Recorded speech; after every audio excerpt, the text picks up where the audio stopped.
Hello everyone, this is Crota giving you a shoutcast and Game 4 in a series between Tarson and Ranged. Game 4 taking place on Terminus Re, Tarson spawning as the yellow Terran player at the 6 o'clock position, meanwhile Ranged spawning on the very far side of the map as the purple Protoss at the 12 o'clock position. Terminus Ray, a map with 4 spawning locations, and they are not in the corners of the map, so it doesn't feel that large, and you also have a number of different options for local expansions.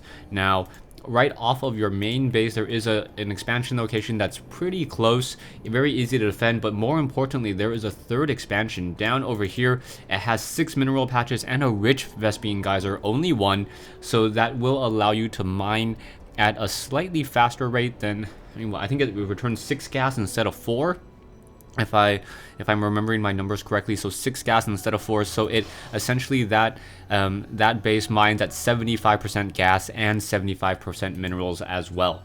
Now, NRS, Ranged, and Tarson have been playing pretty standard so far, and I would feel very uncomfortable or very confused if they try to deviate from that, as both players have been battling it out and we're able to get a lot of different styles of gameplay off already, and Game 4 should be an exciting one. Now, you are going to see a probe moving out from Ranged trying to scout out, and it will be quite some time before he finds his opponent.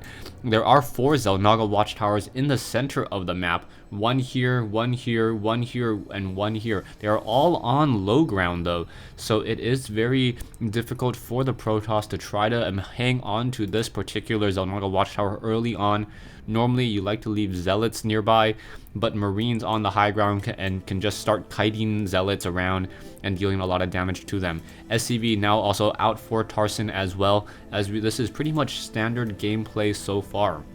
Now, the options for Tarson and Ranged at this stage, Ranged could try to go for a 4-gate, which I do not believe I've ever seen Ranged actually do. That would be stereotypical or not customary for him, as he likes to enjoy macro style of play. He plays it pretty safe in the beginning, getting enough defense to eventually be able to beat his opponent in offense. A Marine now trying to shoot down that probe. The probe already down to 1 more shot, and it will get taken down. Is it going to be enough? Yes, a fresh Marine coming in, and no gas block this time from Ranged. We are going to get an SCV up this ramp in just a moment, and the SCV going to get sight of the Cybernetics core, going to get sight of the gateway. A Zealot now out in order to try to intercept this one SCV, but the SCV will just be able to wander around pretty effectively, and it looks like he wants to get some early pressure on from those Stalkers. So the Stalker and Zealot already making their way out. The Zealot will be able to get down here in just a moment. Meanwhile, we are going into a double gas build with a factory for Tarson. So Tarson deciding to not do any very fast expansion, but an expansion should be coming in around the 7-minute mark of this game. I am looking for that Zealot. A Zealot now hanging down over here. It looks like the Stalker got his SCV, able to take him down, and now the Zealot and the Stalker are going to try to put some pressure on the front door of Tarson. Tarson, however, has a decent number of Marines, and 5 Marines should be able to fend off that attack very easily, as he is also getting a Hellion. Tarson likes to get this second, a very early Hellion before adding on a Tech Lab in order to scout. It's very important that Terran players or players in general of StarCraft 2 know what their opponent is going, but I believe this Hellion is going to run straight into a Stalker there and now try to run back away. The Stalker and the Zealot now in position. Here is the Hellion going to look for, the Hellion should be trying to look to see if there's any proxy pylon in any position, and he's also trying to avoid any Stalkers that may be nearby. He will be making his way out here and see that Ranged is in fact going for a Nexus and a robotics facility. So this is going to be a 1-gate expand into a robotics facility, knowing that the walking distances between the bases will buy him time to get enough proper defense. The Hellion now going to try to drive up over here. Going to see the Zealot. They're going to run into a group of Stalkers, and that is not going to work out well for him. But is he going to see the... Yes, he does see the Nexus. And that was very important. He sees the Nexus, and he perhaps thinks that Banshees with Cloak is going to work out for him, but it is not going to work out all too well, as Ranged is already on top of it, getting that robotics facility, and will be able to get some observers in just a moment. So it is going to be 3-gate with a robotics facility. Meanwhile, back here we are getting onto a standard 1-1-1 build, and that is it.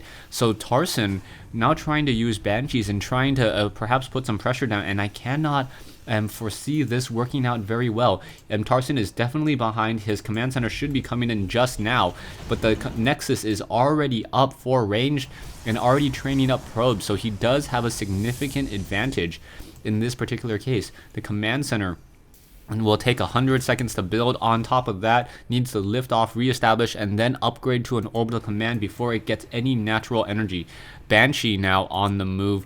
Will it be able to get some damage perhaps onto some of these probes? It looks like there is not that much happening over here. The main army, where is that main army? Oh, the Banshee now using that stutter step, getting as many kills as it can, already up to 3 kills, now trying to get more. And if it can go after those sentries, sentries are very expensive units. Yes, getting a very expensive sentry kill, and that is now paid its way. So that very expensive Banshee already worth its weight. The observer is now coming over, but an observer down over here, but that Banshee getting a lot more damage than I originally estimated, and now will be forced to turn away as there is an observer nearby. Is the Banshee going to be able to escape? One more shot would do it, and oh, able to escape at 10 hit points.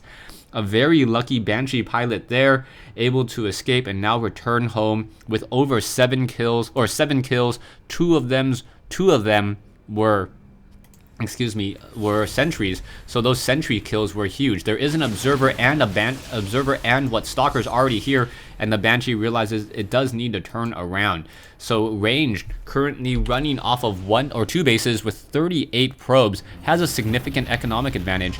Meanwhile, we have 3 Banshees, 1 siege tank, and 12 Marines making their way out, and we have another expansion here. So Tarson double expanding at this stage in the game in order to try to get back into this game economically. Siege tanks are being added, siege tech about to be completed, and it is also very important that Ravens are produced. We do see that there is a proxy pylon here by ranged, and Tarson does not know about it. This is always one of the dangerous things about Terminus Ray, where you can hide pylons very easily, and then units will just be running up that ramp in just mere seconds. Marines now on the move. Where are those Banshees? Are any more Banshees getting additional kills? I am looking and I don't see anything. Where are they? There they are.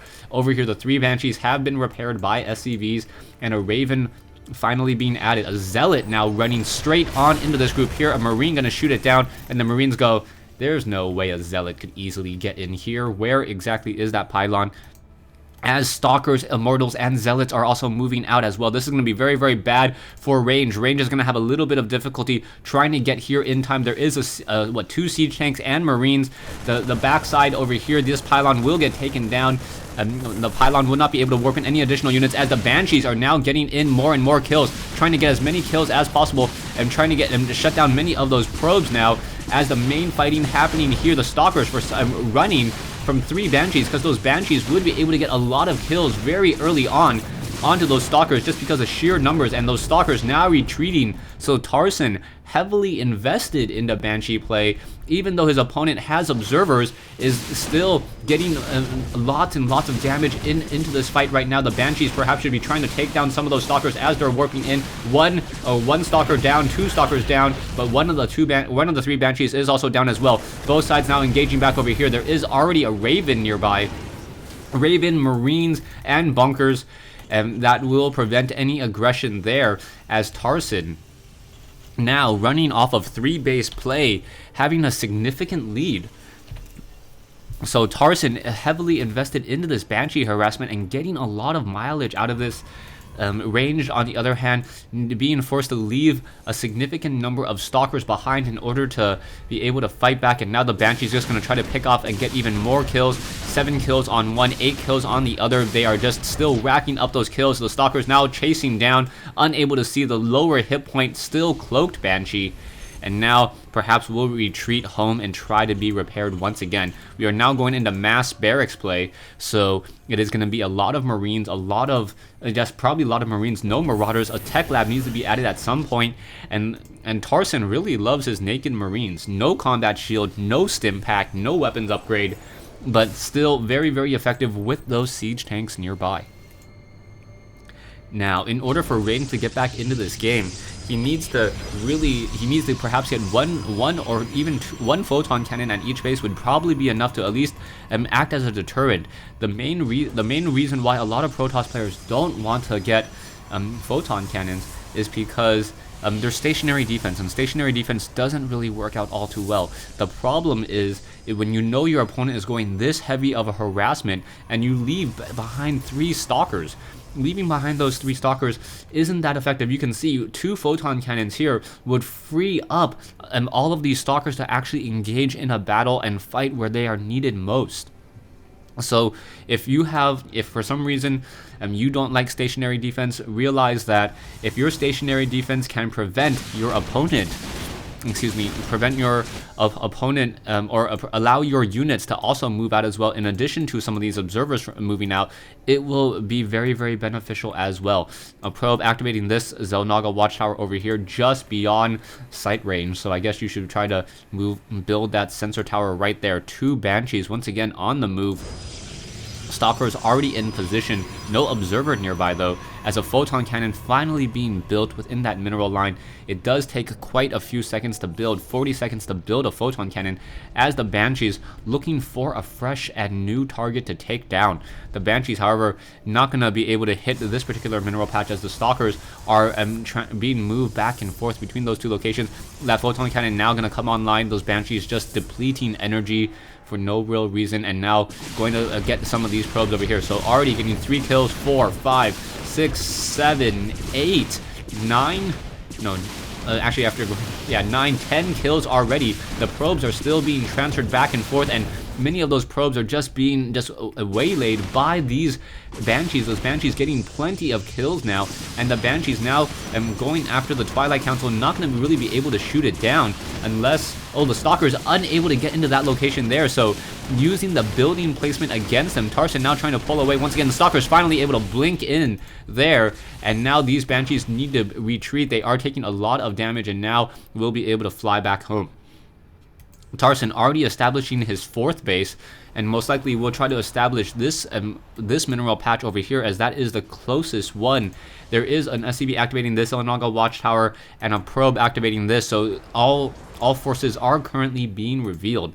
Level 1 weapons upgrade finally on the Marines. Stim pack, Mobius reactors, level 1 tank upgrades, mech upgrades also coming online as well.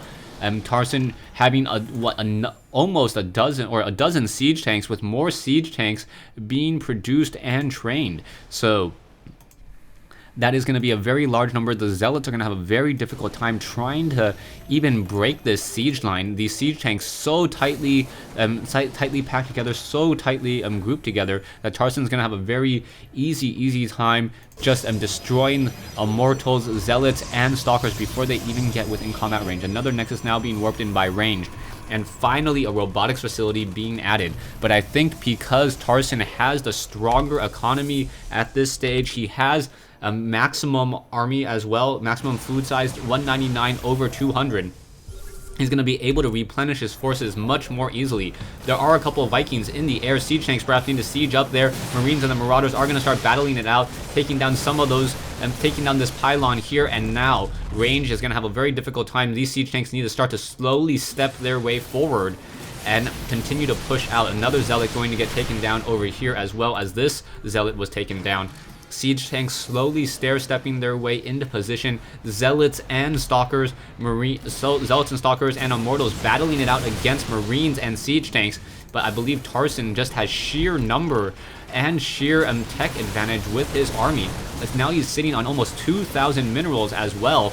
And with Ghost now being added, is there a Ghost? No Ghost in this army, but is going to battle it out. There you go, Immortals and fighting it out against the rest of those units. Point defense drones intercepting a lot of those attacks. Marines now coming in as well. Immortals trying to just break this siege line, but unable to do so. And wow, Tarson essentially only losing about 1,500 of his 1,500 of his units there.